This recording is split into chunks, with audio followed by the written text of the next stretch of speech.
Muito obrigado. Bom dia, colega Massango. Bom dia, telespectadores.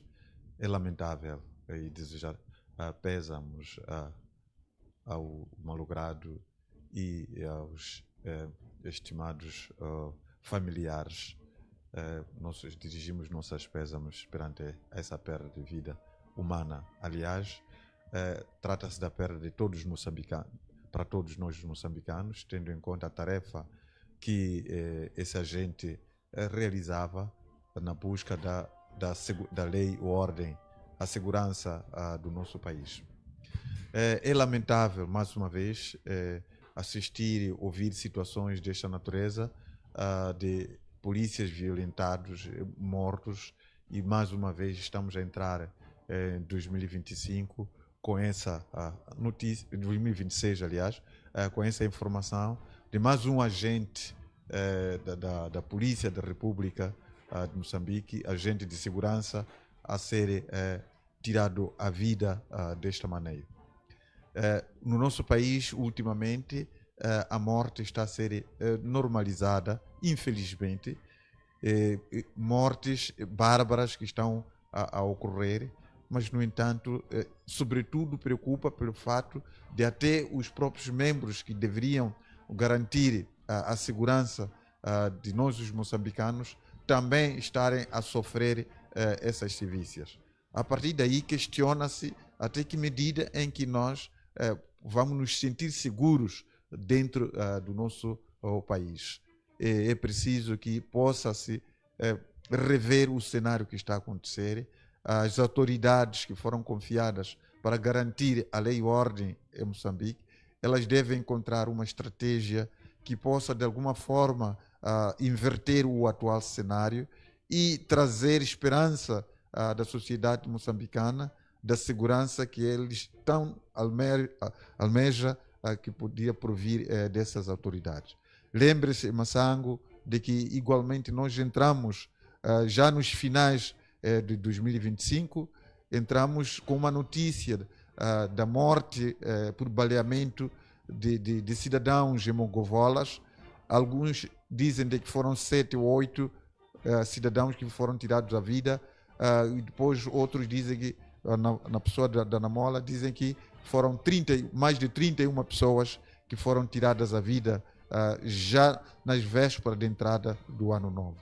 Então, são muitas vidas humanas que estão a se perder no nosso país pelo baleamento, e balas essas que são adquiridas para proteger o cidadão, mas, pelo contrário, as mesmas balas estão a tirar vidas humanas dos moçambicanos.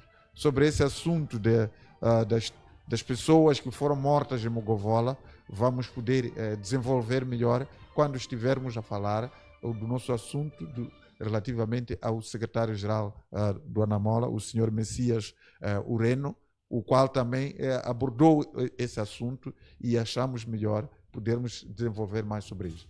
E, concretamente a esse caso, lamentamos imensamente essa morte de mais um jovem cidadão que havia se proposto de garantir a segurança deste país. Ok, vamos mesmo olhar para este tema de Messias Ureno, secretário-geral do Anamola.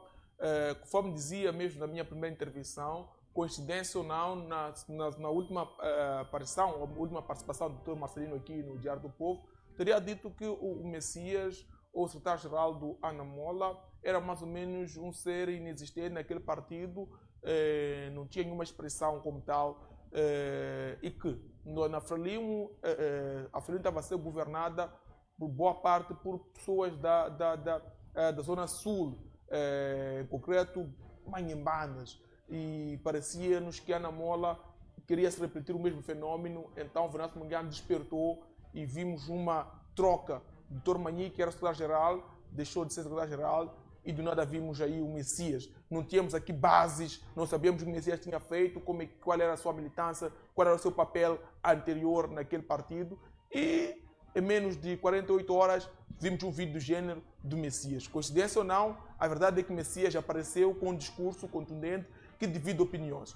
No seu ponto de vista, Dr. Marcelino, como é que avalia esse discurso do secretário-geral do Anamola? Muito obrigado.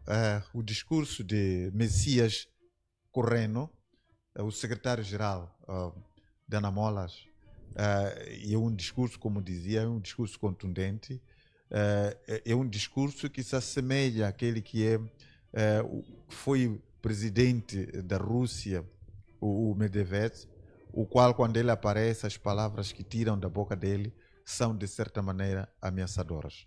Então, esse secretário-geral, naquilo que ele colocou, devia constituir uma grande preocupação por parte do governo atual.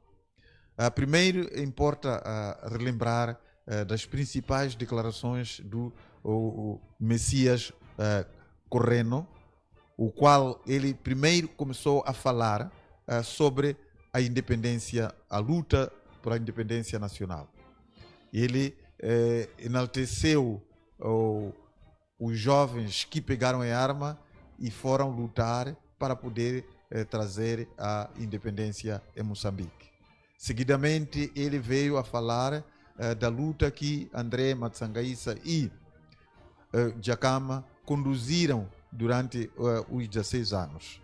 Mas ainda veio a falar igualmente das ações ou do empenhamento de Venâncio Mondlane com vista a dar prosseguimento às reivindicações de Dhlakama, segundo o Correno. Finalmente começaram as exortações e TPCs ao governo atual. Vamos cingir primeiro na análise crítica com relação àquilo que ele falou sobre a luta de libertação nacional. E segundo o Remo, diz de que nem todos aderiram à luta de libertação nacional.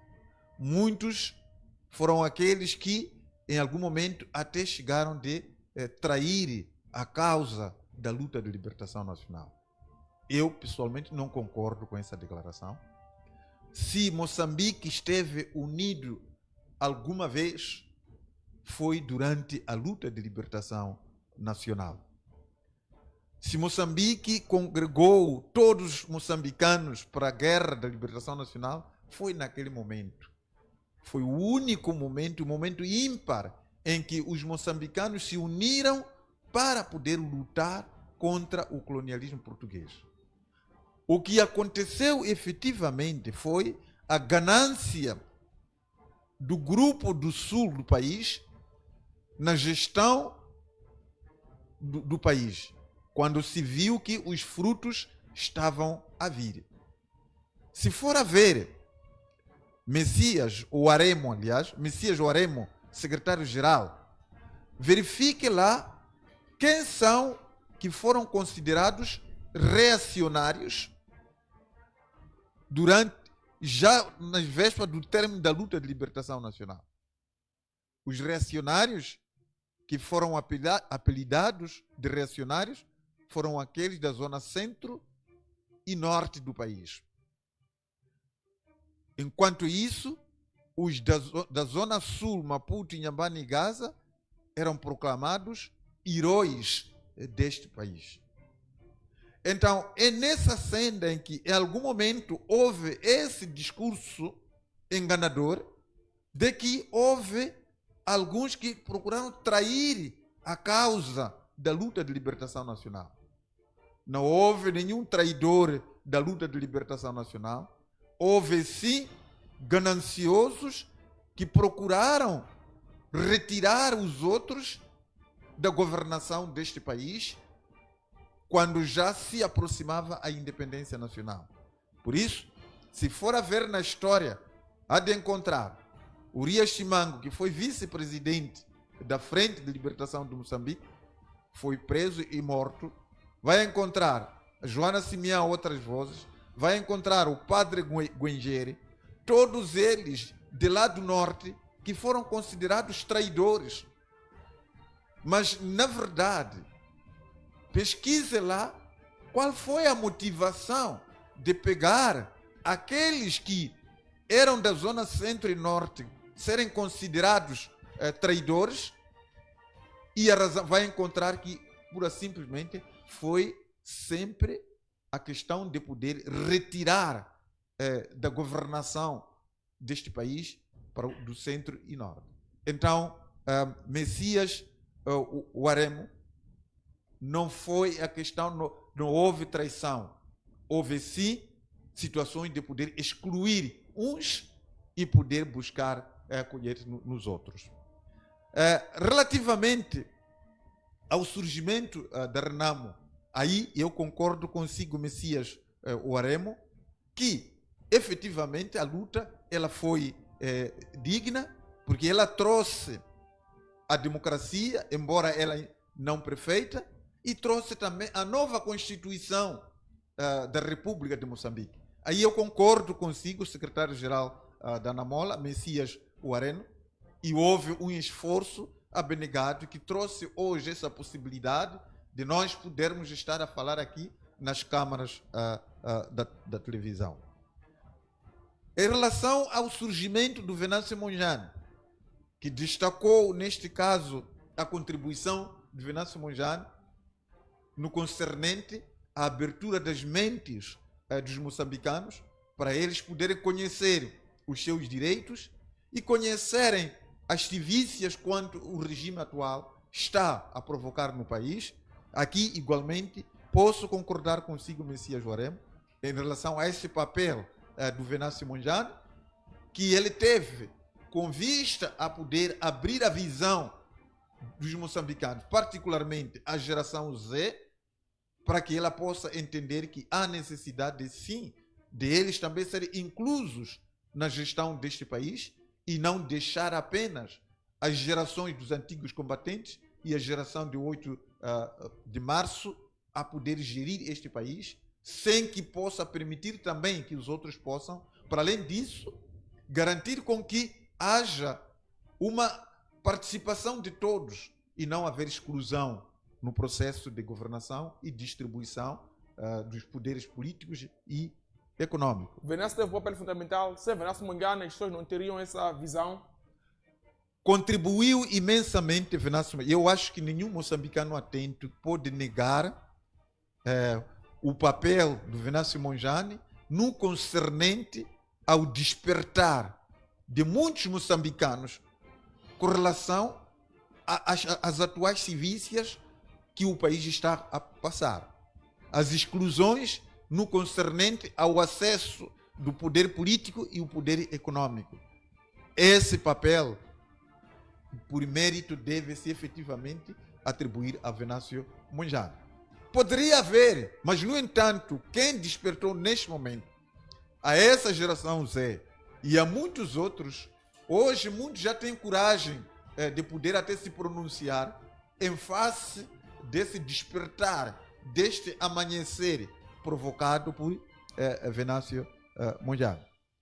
Então, seguidamente, o Messias Waremo, secretário-geral da Anamola, ele lamentou a crítica que o movimento venancista está a passar. E ele questionou a geração Z o papel que cada um tem para poder inverter o atual cenário. E é aí onde ele começa com as exortações. Uma primeira exortação que ele coloca, primeiro ele diz que a Anamola, ela pauta-se pela paz, pela democracia, pelo diálogo. E diz ele de que ninguém deve interpretar esse compromisso de paz, de diálogo, como se tratasse de uma fraqueza. E ele, daí, coloca uma ameaça, entre aspas, dizendo que o governo atual, o regime atual, deve se lembrar do que aconteceu depois de 9 de outubro de 2024. E que, caso a questão do diálogo não puder surtir efeitos, poderá haver surpresas. Não disse qual seria a tal surpresa. De fato, surpresa é surpresa. Isso constitui, efetivamente, um alerta e, por conseguinte, ameaça ao mesmo tempo, para que o regime atual ele não possa desprezar esse pronunciamento. Ele repetiu, para que o regime atual possa refletir sobre as ações que ocorreram depois de 9 de outubro de 2024, e todo mundo sabe o que aconteceu, está a falar das manifestações havidas. Então ele disse, caso a democracia, caso o diálogo, ele não surta efeitos, então o atual regime deve se lembrar do que aconteceu a partir de 9 de outubro de 2024. Então, é preciso que possa se repensar sobre esse pronunciamento e ver até que medida que efetivamente esse pronunciamento tem razão de ser ou não.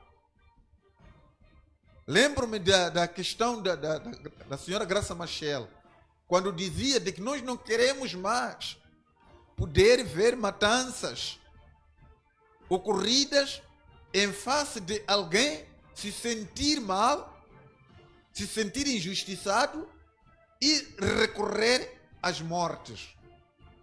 Apelou para que não volte mais a acontecer e exortou que existisse sempre o diálogo para resolver os assuntos. Mas aqui o secretário-geral de Anamola, Messias Uaremo, ele diz que sem diálogo, sem democracia, mas se o diálogo e democracia não surtir efeitos, o que resta agora?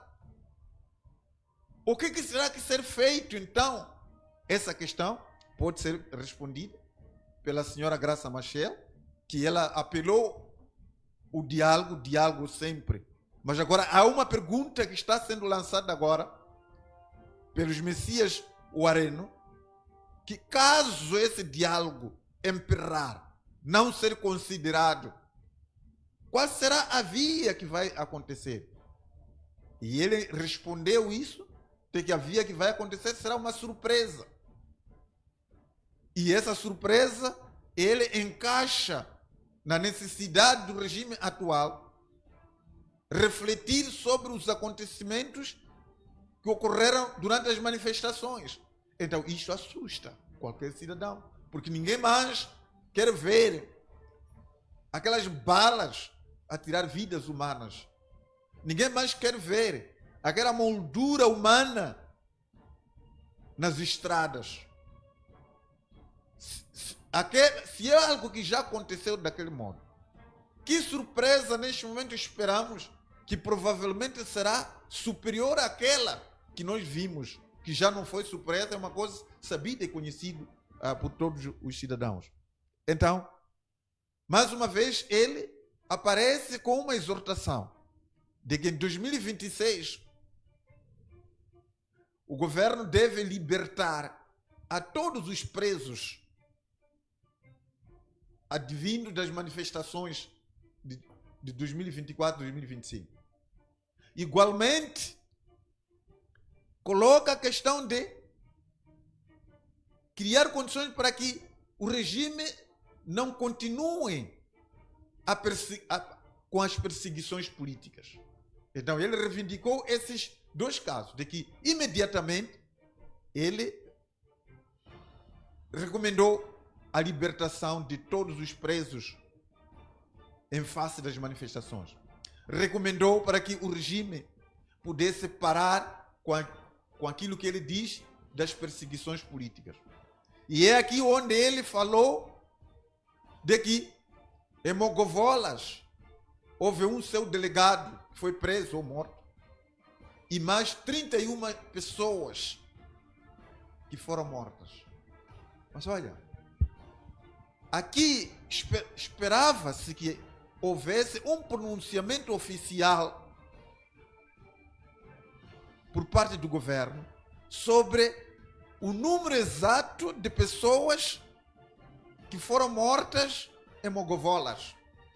Porque tivemos números de 7 ou 8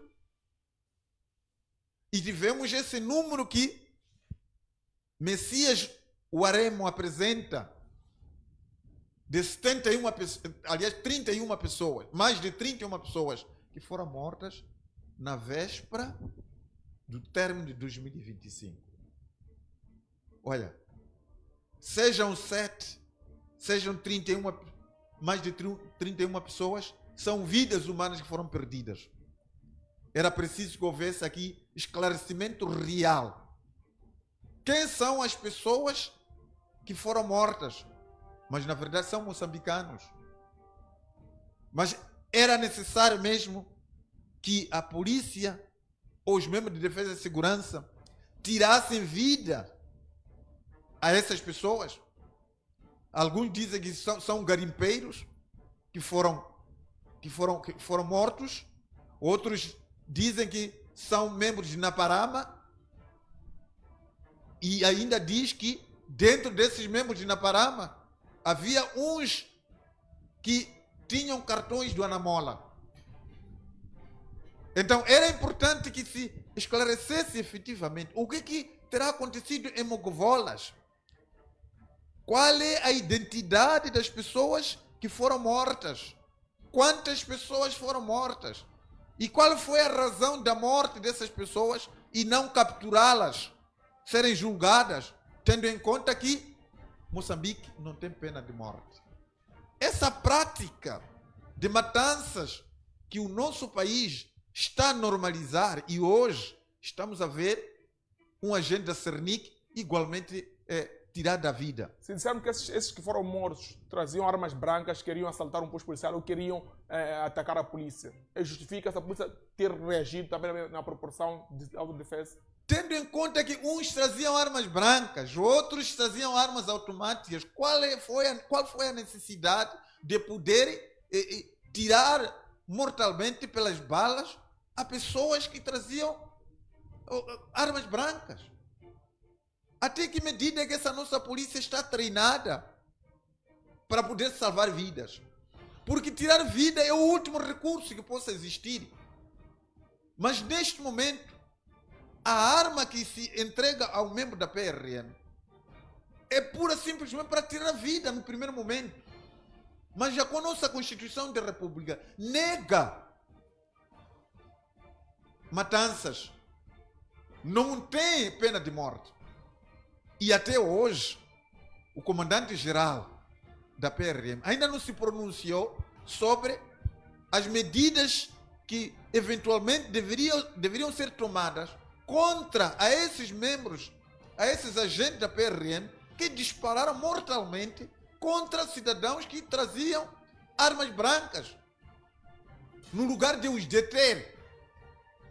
Então, se até hoje o comandante-geral não se pronunciou sobre essa questão, então significa que foram as ordens do comandante-geral para matar aquela gente. Não tendo sido ele, já deveria ter havido um pronunciamento, uma condenação a esse ato. Nem o comandante provincial se pronunciou, o comandante-geral também não se pronunciou. Significa isso que o comandante-geral mandou. Aliás, vamos até a autoridade máxima, que é o chefe das Forças de Defesa e Segurança, que é Daniel Francisco Chapo. Ele mandou. Se até hoje Daniel Francisco Chapo não se pronunciou sobre essas mortes por baleamento desses cidadãos, sejam eles criminosos ou não, ainda não se pronunciou, significa que Daniel Francisco Chapo mandou. O porta-voz daquele local, a porta-voz reagiu em torno do assunto. Isso não é o suficiente? O problema, porta-voz da polícia. A reação dela não chegou a poder justificar porque tirou vidas humanas de pessoas com armas brancas. Será que a tarefa da polícia é pegou o ladrão com armas brancas, mata? Pegou qualquer um, mata? É isso? Não pode acontecer isso. E sobretudo, essa situação de que está-se a falar agora de mais de 31 pessoas. É massacre que aconteceu. Então tem que se apurar a veracidade de quantas pessoas efetivamente foram lá mortas. E depois do pronunciamento desse Messias, o Areno, de que mais de 31 pessoas foram mortas, já deveria haver alguém do governo a vir desmentir ou aceitar.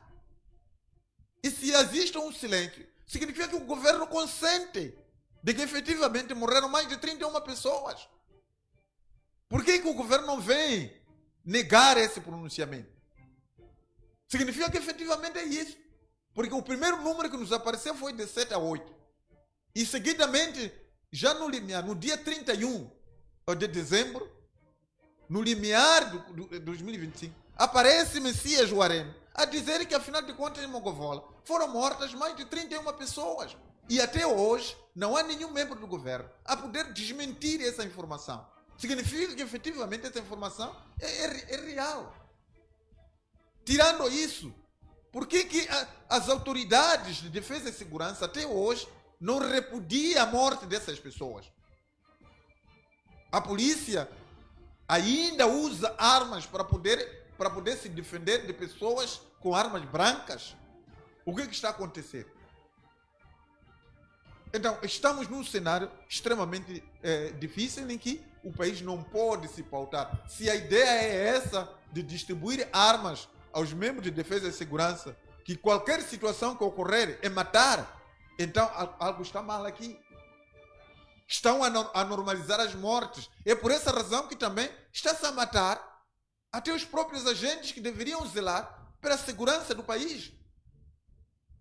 Então, é estranho isso que está acontecendo. Até hoje, dizem, sempre que ocorrem essas mortes, aparecem e dizem que estamos a investigar para esclarecer o crime. Aquele crime que ocorreu lá na Manduca, a rajada mataram aqueles agentes. Outros agentes foram, logo a seguir, disseram que estavam a investigar. Até hoje, onde está o relatório disso? Onde está o esclarecimento das mortes por baleamento dos agentes da Cernic? Estão aonde esses relatórios? Quem que explica até então? Aquela que morreu ali, a comandante de Marraquene, aquela senhora. Onde está o esclarecimento? Não se esclarece nada. Por quê? É essa questão que se coloca aqui. Então, na mesma senda, essas mortes que ocorreram em Mogovola, aparecem narrativas diferentes. A própria porta-voz diz que dentre